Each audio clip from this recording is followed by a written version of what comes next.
1969 Pontiac Gran Turismo Omologato. And just like that, you're pregnant. Congratulations. This one's got a 400 cube V8, specifically a Ram Air 3. Compression ratio, 10.75 to 1, and that beast was putting out 366 horsepower. And not to mention 445 pound-feet of torque. Pretty darn impressive. Impressive. Most impressive. Oh, it actually gets better. No shit, really? Yeah. It's got a 4-speed manual with a Ram Air 3.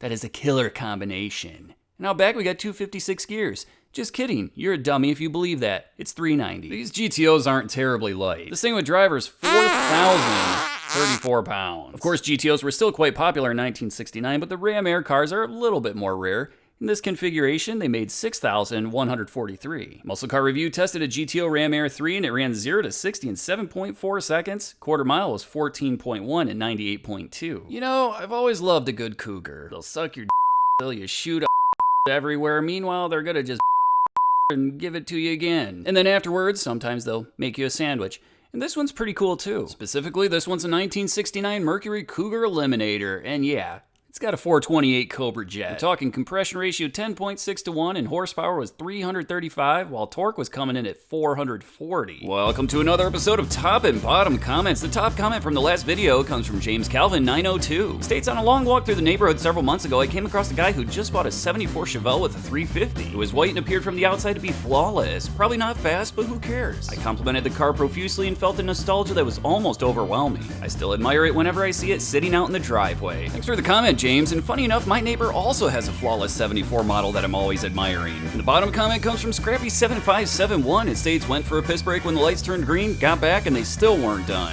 You know, in my day, we didn't have fancy things like flomax, so a piss would take a good 10 minutes, and we liked it. Don't even get me started on keyless entry, it's pure insanity. If you want to be part of a future Top and Bottom Comments, well, leave a comment. That's kind of how it works, dummy.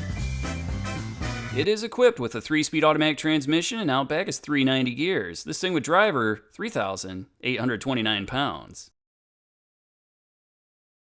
Now, what exactly came with the Eliminator package? Well, bucket seats, special instrument panel with a tachometer, rear wing, front spoiler, blackout grille, hood scoop, and stripes. Essentially, it just made the whole package look better, kind of like when I wear gray sweatpants. And even though that Eliminator package was only $129, they didn't sell that many. There were only 2,250 total, and in this configuration, 428 Cobra Jet Ram Air C6, only 162. So does the GTO have what it takes to make that Cougar scream, or is it just gonna give it a fake name and sneak out in the morning? Let's see.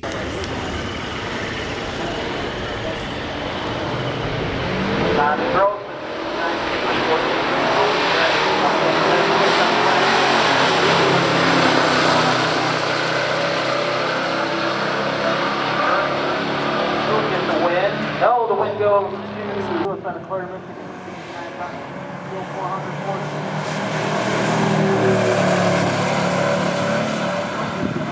No, the wind goes to In the first round, the Cougar had a better ET, but remember, that doesn't include the reaction time. It was actually the Pontiac that crossed the finish line first, taking home the win. And if you ever watch a race and you're not sure who won, just look for the victory light. The GTO ran 14:29 at 100.88 miles per hour, and the Cougar was right there, running 14.21 seconds at 96.81 miles per hour. Let's check out round 2. Next up in the left lane, Ted Lewis with the 69 GTO 4-speed car. Clinton, Michigan's Tommy Gross.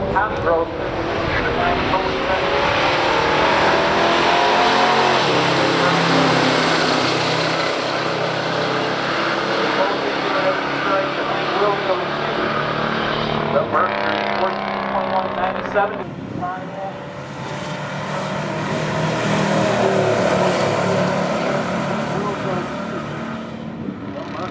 And in another extremely close race, this time the Cougar was able to seal the deal, taking home the win, running 14:21 at 97.03 miles per hour. In the other lane, the GTO ran 14:22 at 100.52 miles per hour. With things tied up 1-1, let's check out that final round. 428 Cobra Jet, C6 automatic Q code, and the right lane, 69.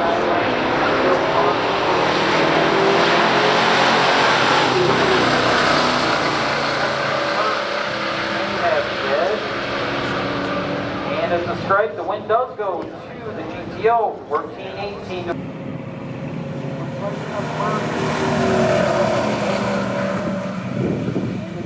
The wind does go.